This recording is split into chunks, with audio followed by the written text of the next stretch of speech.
Have you ever noticed a contradiction when it comes to U.S. positions on political dissidents? Ask any American agency. Anyone who speaks out against the government in any country in the world is a heroic dissident. Anyone who speaks out against the government in the United States is some kind of secret evil fascist trying to take down the country. Or if they happen to converge in large groups like, say, Wall Street, they're unemployed scum that don't want to work, blah, blah, blah. Now, if you do follow the news in China, you are aware of a Chinese dissident, Chen Guangchen, a man who has spoken out against the government and was placed under house arrest. He did eventually escape and get to the U.S. Embassy where he is claiming asylum. Now, he was eventually released. The U.S. government got assurances from the Chinese government that he'd be allowed to go out, do whatever he needed to do, and come back, and that he would not be arrested.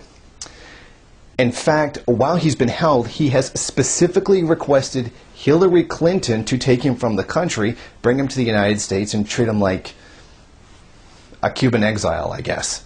He actually specifically mentioned her because right now Hillary Clinton is in China talking about a number of issues. This was his actual statement to her. 1. My fervent hope is that it would be possible for me and my family to leave for the U.S. on Hillary Clinton's plane.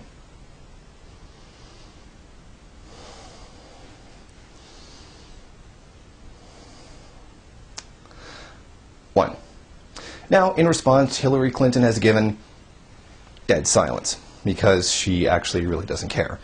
The reason for Hillary Clinton's trip into China was to discuss the Democratic People's Republic of Korea and Iran, both people that are being fear-mongered to the West as being this huge, huge, terrible threat. Now, the purpose for her visit was to gain the confidence of the Chinese government to help them deal with these non-existent problems and probably make some deals, blah, blah, blah, for whatever reason, and get China to jump on their side. In other words, she's really doesn't actually care about Mr. Chen. But whatever. The point I want to make is for Mr. Chen to be released. I say to the Chinese government, let him go. Let him say whatever he wants. Let him get on a plane and fly to the United States where he can sit there for the rest of his life bad-mouthing you. What does it matter? The U.S. government already has a policy of bad-mouthing everything you do anyway, so what does it matter? So I say go ahead. Go have U.S. military helicopters fly into China, pick him up, and take him to the United States. And while you're doing that, why don't you bring some Chinese helicopters into the United States, land, and bring Bradley Manning to China. Free him for speaking out against the government.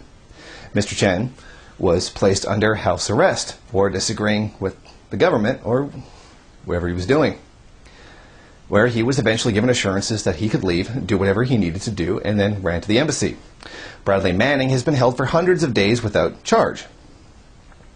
Bradley Manning is being tortured, humiliated, and for a while was refused to allow him to see his family or a lawyer because he spoke out against the United States government, released a tape along with a lot of information of the United States government killing foreign journalists, actually released information about a crime, and he's being treated a whole ton of a hell of a lot worse than some dissident in China. So I say, let Mr. Chen go.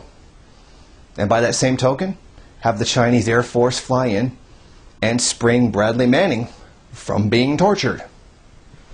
Seems fair, right? I mean, there's no hypocrisy in helping one and not the other, right?